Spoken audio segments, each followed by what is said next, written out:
안녕하십니까. 법무부인 정의의 변호사 강동원입니다. 이번에는 영업손실 관련해서 다시 한번 말씀을 드릴 건데요. 영업손실, 영업손실 보상이죠. 영업보상에 관해서 말씀드릴 건데, 많이들 궁금해 하시는 게 이제 휴업보상과 폐업보상이 뭐가 더 유리하냐, 뭐가 어떻게 받아야 되냐 말씀을 하시는데, 사실은 이제 영업보상 관련해가지고 휴업보상과 폐업보상은 말 그대로 내가 이 재개발이나 어떤 주거환경 정비 사업이나 이 사업을 통해서 내가 영업을 하다가 나가는데, 이 이제 그 공사하는 기간 동안 내가 자리를 옮긴다고 한다면 필수적으로 이제 휴업을 하게 되죠. 이제 그 휴업 기간 동안 발생할 수 있는 손해를 받는 게 휴업 보상이고, 이걸로 인해서 내가 이 사업 때문에 내가 아예 폐업을 하게 됐다, 그러니까 옮기지도 못하게 됐다라고 하게 되면 폐업 보상이 됩니다.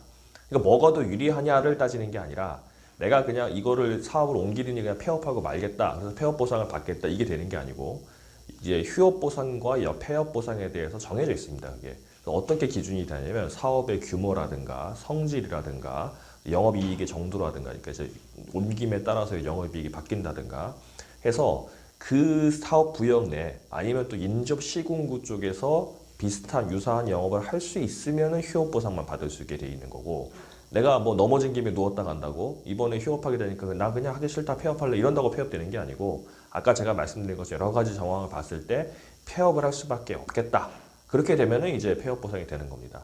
그래서 사실 애매한 부분이 있는데, 그런 부분은 저희가 이제 변호사 한번 상의를 한번 해보셔야 되고, 그래서 폐업 보상을 하게 되면 사실은 금액이 좀 크기는 큽니다. 이제 폐업 보상을 하게 되면은 이제 2년 정도의 영업 이익을 받을 수 있게 되고, 또 이제 영업 자산들, 물건이라든가 기타 물건들은 이제 감가상각이 돼가지고 팔게 되면은 이제 저가로 팔게 돼, 아무래도 중고니까 저가로 팔게 되겠죠. 그런 손해 같은 걸 더해서 이제 받기 때문에 금액이 아무래도 큽니다. 그렇게 되고 이 2년치의 영업이익은 최근 3년간의 평균적인 영업이익을 계산을 해가지고 이제 하게 되는 겁니다. 이제 그렇게 되는 거고, 그 휴업 보상 같은 경우는 말 그대로 이제 휴업으로 인한 손해를 보상해 주는 겁니다.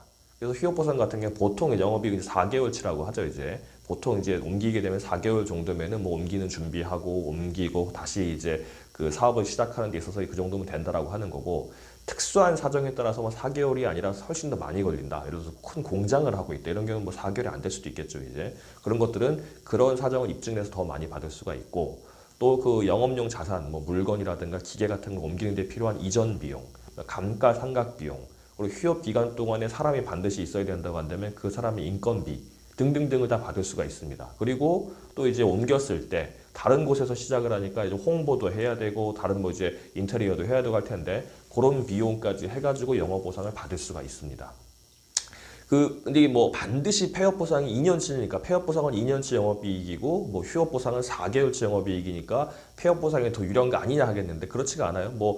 경우에 따라서는 휴업 보상이 훨씬 더 클 수가 있습니다. 이전 비용 같은 게, 예를 들어서 저희가 이제 최근에 했던 사건 같은 경우는 서울 강북 쪽에서 공장을 좀 조그맣게 하고 있던 분이셨는데, 그런 공장 기계 옮기는 것만 해도 상당히 몇 억이 들 경우도 있었거든요. 그래서 그건 따져봐야 되고, 애초에 말씀드린 것처럼 휴업 보상과 폐업 보상은 내가 그냥 정한다고 되는 게 아니고 이제 객관적으로 기준이 있으니까 거기에 맞춰서 해야 되는 거고요. 그 영업 보상 같은 경우는 사실은 저희가 이제 바로 어제 제가 이제 들은 소리인데, 이제 모 구역입니다. 사건이 종결되지 않았기 때문에 말씀드리지 않겠지만, 모 구역 같은 경우에 저희가 새마을금고를 대리하고 있는데, 새마을금고는 아시다시피 이제 금융업권, 은행권에 해당하는 거니까 조합에서 말을 하기를 영업보상을 수천만 원밖에 안 주겠다, 한 4,500인가 5천밖에 이제 주지 않는다고 이제 통보를 해왔는데, 이거 왜 이렇게 적냐 했더니 은행은 그냥 옮기면은 바로 영업할 수 있으니까 그래요라고 이제 대답을 했답니다. 저희가 이제 답을 받았고요. 그러니까 이거는 사실은 은행이라고 하는 건, 은행도 다른 데 마찬가지로 그 다른 데 지점을 구하고 그 지점이 인테리어를 하고, 은행 같은 경우에 금고도 있을 거고, 금고라는 거는 그냥 우리가 금고 산다고 되는 게 아니겠죠. 이제 은행 금고 같은 경우 벽에다가 상처 장치를 하고 CCTV도 달아야 되고 보안 인력도 있어야 되고 이런 것들이 있는데, 그 조합에서는 깡패 무시하고 그냥 바로 옆에 그냥 건물 하나 구해가지고 거기다 인테리어 하면 되는 거니까 인테리어 감가상각 비용 정도만 줄게요라고 이제 통보를 한 겁니다.